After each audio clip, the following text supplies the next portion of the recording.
This week in comic books, it's kind of like Matrix Resurrection. There was a whole bunch of idealism and no creativity. Seriously, even with a small haul, uh, it's rehashing week with no with nothing to say. Oh, so bad. Let's roll the intro.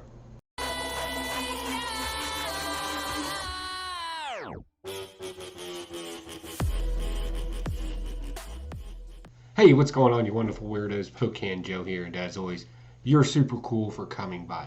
I don't know how you're going to feel about me after this week's review, but I apologize in advance. So you know this is about to get salty. So let's run down the books this week. First in Independence. First off, I only got 1, 2, 3, 4, 5. I only picked up 6 comic books this week. I was a little late. Well, actually, I wasn't late. I was on time. But my comic book store got comic books like super early, and like I schedule my time to go to the comic book store, but apparently half the people that live around them don't, because I don't know, maybe they don't have a job or something. I don't know. I'm a little salty this week. You think I'd be happier because it's the joyous season, but I'm not. I'm angry, and I'm going to show you why. So let's start off with the new Batman story, because God knows we can't get enough Batman. Just one more story, and let's put it in this oversized monstrosity that I have to get a special bag for, and then let's tell a story about, for some reason, the lady that's in charge of the Department of Corrections, right, has some sort of power in Gotham that she gets to transfer prisoners wherever she feels necessary and whatever she like. It's a mess. I don't understand the plot points in this. I get sometimes you got to push a narrative, right, to get your story rolling, but the truth is your story was generic because we got to take a criminal from point A to point B, and oh no, they're being attacked, and you got to get all the way across town. It's almost like the Warriors, or what was it, 16 Blocks, the one with Bruce Willis and the guy, and they had, or what happened already with Scarecrow in the Batman story. Yeah, that's. I guess the big question is, why? Why is all this happening? And the truth is, I'm gonna go ahead and tell you, it's not gonna be hard to figure out. It's not that interesting, and it doesn't really matter because it's not gonna make any sense. Because it doesn't make any sense to have to do it in the first place. There's no reason to. So yeah, her argument is, even though they were holding this villain, EMP, right? His name is what he is. Even though they can hold him there safely, Arkham City's corrupt, or not corrupt, but it's old and outdated, and we need to get him over to the new Blackgate facility because it's super sophisticated. Then you think you would have thought of a better way to transport him than a truck driving through town. It doesn't make any sense. It's a mess. But I'm a little jaded. What did you think? Did you read this book? Like, there was some cool stuff in it, but I'm just not digging the story. Moving on. I did enjoy this, so not everything's a bust this week. Batman and Brigby. I'm still enjoying this and it's ridiculous that I'm enjoying it. Maybe my expectations are just shot really low this week, but we're at, what issue are we on? Yeah, we're on issue 4, and I'm still enjoying this. So now we kind of know what type of book that the bookworm is going after, and apparently it's a magical book from a magical realm. That's where Bigby is from. I'm assuming it's like a fairy tale land, and he's like the big bad wolf there, or something along those lines, like fantasy type kingdom, whatever the case may be. And we find out that he's very much, character development wise, he's very much like a Batman, right? He doesn't like being asked questions. He doesn't feel like he has to explain himself. He's not real used to working with teams, and all this other stuff. But they're there with other people to try to get this book back that was magically teleported to their Earth, or this Earth, and they got to get it back. It sounds weird when you describe it, but I really like this because there's actually some sophisticated heist going on in here. The dialogue is super sophisticated. I really like it, and you can actually hear each character's voice in it. Like, they all talk differently, and I really enjoy that about this book. And it's kind of hard to predict, I'll be honest. So I am enjoying this Batman story so far. And then we're going to jump right into Marvel. I didn't pick up anything else again. It was either not there or it was something I wasn't interested in. But I did go ahead. I'm not particularly interested in the Darkhold story. Um, but I did pick up the Spider-Man issue, and it's not hard to follow. If you haven't been reading anything Darkhold, you'll be able to pick this right up and find out immediately what's going on. Zombie outbreak, Spider-Man's being Spider-Man around town. Reed Richards is like, "Hey, I need you to come see me," and he's like, "Nah, I gotta go hang out with my girl Gwen," because they're dating in this world. And like that's of course not, he doesn't want to do his thing where he's late for something, and we don't really understand why this time it's so important because it's an anniversary. That's what we're being told. But come to find out, he actually has to help her to keep her from like completely zombifying and just rotting away. Right? Super sad.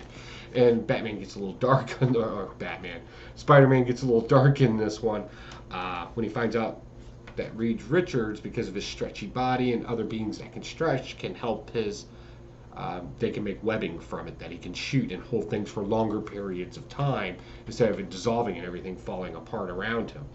And so he does that to him. He captures him and stretches him out and makes webbing out of him. Right? It's weird. It's okay for the most part. Next, Avengers. This is not particularly good. Again, we're doing that thing where we're just going to rehash things and we're going to slightly turn things around, but it really is just the same story that we heard. All we're getting is negative versions of superheroes or villains or altered versions of them from another weird reality where yet another Phoenix is in charge. And the Phoenix that we have here's got a problem with that. They got to kill each other. And this story has been kind of spreading out into other areas too. We get Thor's got a little problem in here because there's a rumor going around, hasn't been confirmed yet, that he may actually be the child of a Phoenix, which he can't stand the Phoenix, instead of his mother that he always thought, right? Gaia. So that's kind of happening in here, and I got to reading this and I was like, I really don't care. And then, right, they're battling them and they keep talking about the ancient times when Odin and the first Avengers in 1 million BC were hanging out. And then apparently there's an evil Thor that's coming through there too, and it's throwing characters into a story that make it seem like it's more epic, but all you're doing is taking negative versions of our already heroes and putting them up against each other. Now, in some contexts, this can work, but usually that's to show some moral issue that needs to happen, right? Morals are personal, ethics are what we believe as a society, right? They're not presenting that in here. All we see is a brooding Thor that has to fight an enraged, angry Thor. There's no moral decision there. And that story got me because right there in the beginning, we were kind of playing with this whole, destiny versus, choice, right? Or are you destined to be something, or do you have free will and free choice to make your own decisions? And how do you tell, right? How can you tell? So they were kind of touching on that, and then it just kind of disappeared. Like that great plot line you could have followed through that just disappeared and became about the Phoenix wanting to see Thor and demanding to see Thor and then fighting another Phoenix and constantly having to prove herself. And I'm just like, I don't care. Like, go back to the thing that actually made you think instead of shut up and ingest this kind of way it was injected to you. So again, idealism with no creativity on how to tell a story or to even push one. Who wrote this? I don't even know who wrote this. Watch it be somebody I actually respect, which is few. We got letterer, cover artist. Is there a writer? Well, the chief editor needs to be fired because there was all kinds of just plot holes in this. Who is this? Is this Aaron? I bet you this is Aaron. Yeah, okay. Jason, Aaron, and some other guy. So 2 writers, obviously not the same story that they were thinking of. All right, rolling into Independence. Fright Night. You remember Fright Night? Fright Night. That was a great movie. The original comic book was awesome. This literally picks up a few, I'm guessing, years later. I saw a banister in one of the background. It said 1986. I believe Fright Night was 1984, 1985. So you're looking at 1 to 2 years time difference. Guess what happens? Female vampire moves in next door to the inquisitive kid that's watching his neighbors all the time. She's a female. She moves in there. Which, Okay, fine. And she's sexy, and she can make people do what they want. It's vampire powers, right? Woo stuff. Yeah, she's a queen vampire on top of that. It's just, again, just a rehashing of a story. No creativity to it. No interesting plot points to it. No nothing. Just the same story. All right, next. No Holds Barr. Hey, remember that campy Batman show? Remember Sherlock Holmes and Watson? What if we took Shakespeare, the writer, and we make him talk in his old school language that he wrote in, because, the way you write is the way you talk, right? And we make them detective superhero types with no superpowers. No, no, no, no, no. That's what exactly this is. The arts, I mean, look at that cover, right? You see that cover, right? Kind of a cool cover. Makes you wonder what's going on. And then back there, oh, right? Who doesn't like good skull in their comic book? You ready for this? Yeah, you ready? Check this out. Let me make sure. Let me get you what they think is an epic picture in this, because, it's so bad. Here we go. Big time action scenes. Oh, boom! That's the art on the inside, all the way through.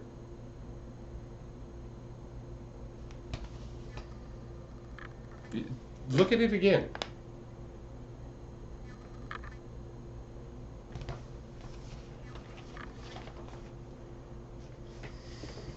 No, thank you. So that was garbage as well. So that's pretty much my haul this week. I'm kind of sad I only got that few books. I was hoping for a few more so I can kind of level this one out. I know this one was salty, guys. I do apologize. I just saw Matrix Resurrection. No spoilers. I'm not going to spoil it for you.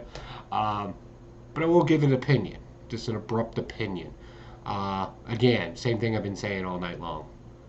Rehashing, idealism, with no creativity on how to tell a story. You're relying on somebody else's story to push a weak idealism. That's it. That's all I got. Like, seriously, it's not even worth that much. So that's it. So positive things happening. First off, from the Clan Pocan to all of yours, Merry Christmas, Happy Holidays, Hanukkah, whatever your deal is.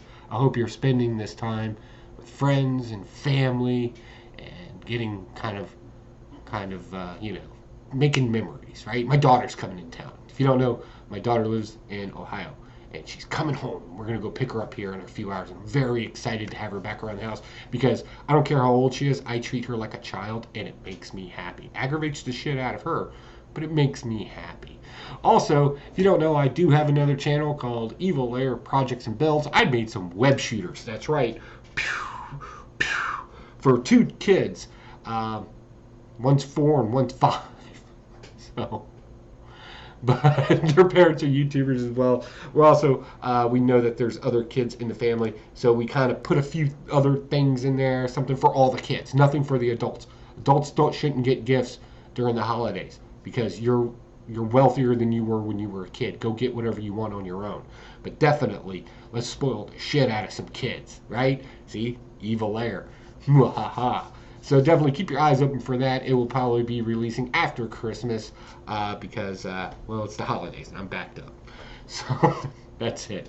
Don't forget about Legion of Comics on Sunday night. He does his at week's end. It looks like they're going to be doing a review of The Matrix over there as well.